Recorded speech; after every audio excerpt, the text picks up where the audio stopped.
Você já se perguntou por que algumas pessoas conseguem atravessar tempestades devastadoras e ainda assim permanecerem de pé? O que sustenta alguém quando tudo ao redor parece desmoronar? Hoje, quero conversar com você sobre algo que todos nós precisamos desenvolver: a resiliência espiritual em meio às dificuldades. Pare por um momento, respire fundo, pense naquele problema que tem tirado seu sono, aquela situação que parece não ter solução. É exatamente sobre isso que vamos conversar hoje. A Bíblia está repleta de histórias de pessoas comuns que enfrentaram circunstâncias extraordinárias. Pessoas como você e eu, que foram testadas além do que imaginavam poder suportar. Em 2 Coríntios 4, 8, 9, Paulo escreveu: "Em tudo somos atribulados, mas não angustiados, perplexos, mas não desanimados, perseguidos, mas não desamparados, abatidos, mas não destruídos." Perceba o contraste poderoso. Há um mas que muda tudo. É a conjunção da resiliência cristã. Atribulados, meias, não angustiados. Perplexos, meias, não desanimados. Perseguidos, meias, não desamparados. Abatidos, meias, não destruídos. O que faz a diferença neste mas? O que sustenta alguém quando tudo indica que deveria desistir? Esta é a pergunta que quero responder hoje. Primeiro, precisamos entender uma verdade fundamental: as tempestades virão. Jesus foi muito claro quando disse em João 16:33: "No mundo tereis aflições, mas tende bom ânimo. Eu venci o mundo." Note que ele não disse: "Se vocês tiverem aflições", mas "vocês terão aflições." É uma garantia, não uma possibilidade. A vida cristã autêntica não é uma promessa de ausência de problemas, mas de presença divina em meio a eles. Quando entendemos isso, deixamos de nos surpreender com as dificuldades. Deixamos de questionar: por que eu? Por que agora? Por que isso? Em vez disso, começamos a perguntar: o que posso aprender aqui? Como posso crescer nisso? Como Deus está trabalhando através desta situação? A diferença entre desespero e resiliência começa com a expectativa correta. Talvez você esteja enfrentando uma tempestade agora mesmo. Um diagnóstico médico preocupante, um relacionamento despedaçado, uma crise financeira que parece insolúvel, uma perda profunda que deixou um vazio imenso. Quero que você saiba, você não está sozinho neste barco. E esta tempestade não é o fim da sua história. O que diferencia um navio que naufraga de outro que permanece estável durante uma tempestade? A âncora. Em Hebreus 6,19 lemos: "A qual temos como âncora da alma, segura e firme, e que penetra até ao interior do véu." A esperança em Cristo não é um sentimento passageiro ou um pensamento positivo. É uma âncora poderosa que nos mantém firmes quando as ondas da adversidade ameaçam nos derrubar. Quero compartilhar com você algo que aprendi em minhas próprias tempestades. A âncora não impede que as ondas venham. Ela não acalma o mar imediatamente, mas ela impede que sejamos arrastados pela correnteza do desespero. Pense nisso. Mesmo no meio da maior tempestade da sua vida, há algo firme a que você pode se agarrar. Não às suas próprias forças, não às circunstâncias mutáveis, não às opiniões alheias, mas à promessa imutável de um Deus que nunca falha. O salmista declarou em Salmos 46, 1, 3: "Deus é o nosso refúgio e fortaleza, socorro bem presente na angústia. Portanto, não temeremos, ainda que a terra se mude, e ainda que os montes se transportem para o meio dos mares, ainda que as águas rujam e se perturbem, ainda que os montes se abalem pela sua braveza." Você já parou para pensar no poder desta declaração? Mesmo que o mundo esteja literalmente desmoronando ao nosso redor, temos razões para não temer. Esta é a base da resiliência cristã. Não a ausência do medo, mas a presença de algo maior que o medo. Paulo faz uma oração extraordinária em Efésios 3,16. "Para que, segundo as riquezas da sua glória, vos conceda que sejais fortalecidos com poder pelo seu Espírito no homem interior." Há um fortalecimento que acontece não de fora para dentro, mas de dentro para fora. Quando olhamos para grandes exemplos de resiliência na Bíblia, José vendido como escravo, Davi perseguido por Saul, Daniel na cova dos leões, Paulo e Silas na prisão, vemos pessoas que foram fortalecidas no seu homem interior. As circunstâncias externas continuavam difíceis. A prisão continuava sendo prisão. A cova dos leões continuava cheia de leões famintos. Mas algo havia mudado dentro deles. É isso que faz toda a diferença. Você já notou como duas pessoas podem enfrentar exatamente a mesma situação adversa, mas reagirem de maneiras completamente diferentes? Uma se desespera, se amarga, desiste. A outra encontra força, crescimento e até mesmo gratidão. A diferença não está na intensidade da tempestade, mas na solidez da fundação. Jesus falou sobre isso na parábola dos dois construtores, em Mateus 7, 24, 27. Ambos enfrentaram a mesma tempestade. A chuva caiu, os ventos sopraram, as águas subiram, mas apenas a casa construída sobre a rocha permaneceu de pé. A resiliência cristã não é construída no momento da crise, mas muito antes dela chegar, nas decisões diárias de confiar em Deus e edificar nossa vida sobre sua palavra. Como está a sua fundação hoje? Em que você tem construído sua segurança? Há uma frase que tem me ajudado em momentos difíceis. Isto também passará. Paulo captou essa verdade de maneira profunda em 2 Coríntios 4, 17 e 18. Porque a nossa leve e momentânea tribulação produz para nós um peso eterno de glória muito além de toda comparação, não atentando nós nas coisas que se veem, mas nas que se não veem, porque as que se veem são temporais, e as que se não veem são eternas. Quando estamos no meio da tempestade, ela parece que nunca vai acabar. A dor parece eterna, o problema parece insolúvel, mas Paulo nos convida a uma mudança de perspectiva revolucionária. As tribulações são leves, comparadas ao peso de glória. As tribulações são momentâneas, comparadas à eternidade. As tribulações produzem algo, não são vazias ou sem propósito. Como ele pode chamar de leve o que parece tão pesado? Como pode chamar de momentâneo o que parece interminável? A resposta está na última parte do versículo. Ele estava olhando para o invisível, para o eterno. A resiliência cristã é alimentada por esta perspectiva que vai além do horizonte visível das nossas circunstâncias atuais. É como escalar uma montanha íngreme.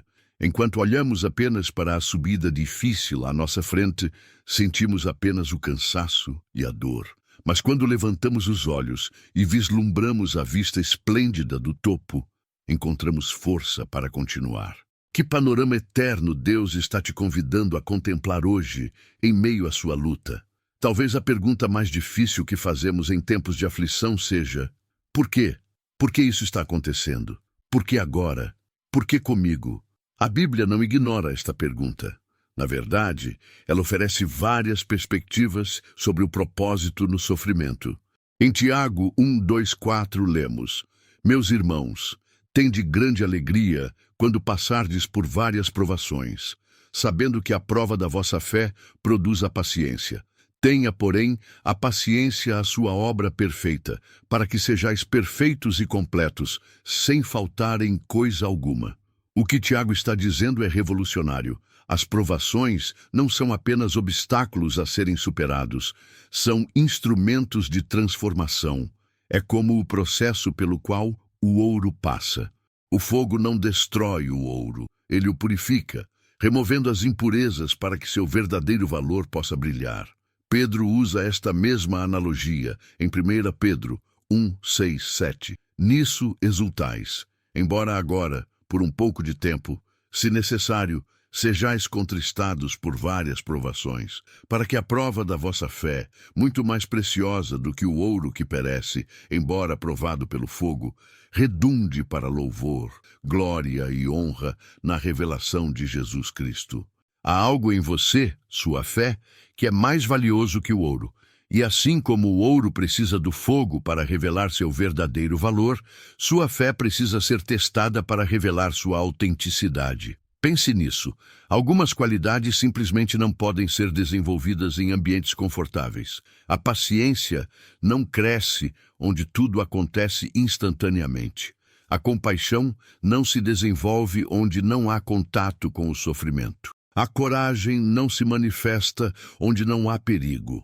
Talvez o que você está enfrentando agora seja exatamente o ambiente necessário para desenvolver em você algo precioso que não poderia ser formado de outra maneira. Deus nunca planejou que enfrentássemos nossas tempestades sozinhos. Em Eclesiastes 4, 9 e 10, lemos: melhor é serem dois do que um, porque tem melhor paga do seu trabalho. Porque se um cair, o outro levanta o seu companheiro. Mas ai do que estiver só, pois caindo não haverá outro que o levante. A resiliência cristã não é apenas uma virtude individual, é também uma força comunitária. Quando Paulo descreveu a igreja como um corpo, em 1 Coríntios 12, ele destacou como somos interdependentes. Precisamos uns dos outros, especialmente em tempos de fraqueza e dor. Talvez um dos maiores obstáculos à resiliência seja o isolamento. Tentamos carregar nossos fardos sozinhos, escondemos nossas lutas, fingimos que está tudo bem, quando por dentro estamos despedaçados. Mas observe o que Tiago nos orienta em Tiago 5,16. Confessai as vossas culpas uns aos outros e orai uns pelos outros para que sareis. A oração feita por um justo pode muito em seus efeitos. A cura na vulnerabilidade compartilhada. A força na intercessão mútua. Você tem permitido que outros conheçam suas lutas? Tem se aberto para receber apoio e oração? A verdadeira comunidade cristã não é um lugar onde exibimos nossa perfeição, mas onde compartilhamos nossas fraquezas e encontramos graça. Finalmente, chegamos ao paradoxo mais profundo da resiliência cristã. Encontramos força quando reconhecemos nossa fraqueza. Vencemos quando nos rendemos. Paulo descobriu isso em sua própria experiência com o espinho na carne. Depois de orar 3 vezes pela remoção deste tormento, ele recebeu uma resposta surpreendente. Em 2 Coríntios 12, 9 e 10, ele relata: e disse-me: a minha graça te basta, porque o meu poder se aperfeiçoa na fraqueza. De boa vontade, pois, me gloriarei nas minhas fraquezas, para que em mim habite o poder de Cristo. Pelo que sinto prazer nas fraquezas, nas injúrias, nas necessidades, nas perseguições, nas angústias, por amor de Cristo. Porque quando estou fraco, então sou forte. Note o paradoxo radical. Quando estou fraco, então sou forte. Isto vai contra toda a lógica humana. Nossa cultura celebra a autossuficiência, a independência, a força própria. Mas a resiliência cristã opera em uma dimensão diferente. Ela reconhece que nossas próprias forças são limitadas e se abre para um poder que vai além de nossas capacidades naturais. É como a diferença entre nadar contra a correnteza, lutando com todas as suas forças até se esgotar, e aprender a navegar com ela, utilizando sua força a seu favor. A entrega não é desistência, é reconhecimento. É dizer: Deus, esta situação é maior do que eu. Minhas forças se esgotaram, mas confio que teus recursos são infinitos. É deixar de confiar em si mesmo para confiar em Deus. Pedro nos aconselha em 1 Pedro 5, 6, 7. Humilhai-vos, pois, debaixo da potente mão de Deus, para que a seu tempo vos exalte, lançando sobre ele toda a vossa ansiedade, porque ele tem cuidado de vós. Observe a conexão entre humildade e libertação da ansiedade. Quando reconhecemos que não temos que carregar o peso do mundo em nossos ombros, que não fomos projetados para isso, experimentamos um alívio profundo. Querido amigo, querida amiga, o que você precisa entregar hoje? Que controle ilusório você está tentando manter, que está apenas aumentando sua exaustão? Talvez a chave para sua resiliência esteja justamente no ato de abrir as mãos e dizer: Pai, Nas tuas mãos entrego. Vamos parar por um momento. Feche os olhos se puder. Respire profundamente. Imagine-se entregando a Deus, neste exato momento, aquele peso que você tem carregado. Visualize-o saindo dos seus ombros e sendo colocado nas mãos poderosas e amorosas do Pai. Sinta a diferença que isso faz no seu corpo, na sua mente, no seu espírito. Pai Celestial, venho diante de Ti reconhecendo que as lutas que enfrentamos muitas vezes parecem maiores do que podemos suportar. Há pessoas ouvindo esta mensagem agora que estão no limite das suas forças. Algumas sentem que estão se afogando em preocupações. Outras estão exaustas de tanto lutar.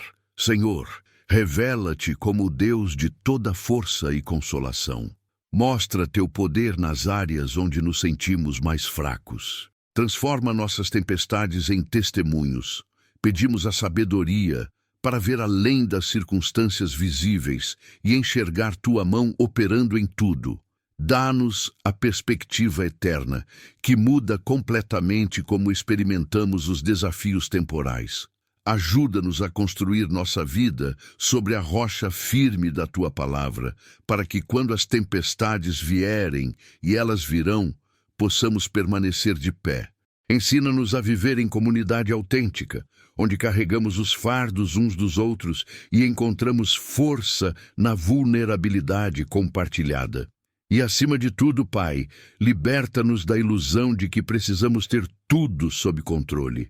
Ajuda-nos a entregar nossos medos, nossas ansiedades, nossos planos e sonhos nas Tuas mãos, confiando que Teu poder se aperfeiçoa em nossa fraqueza.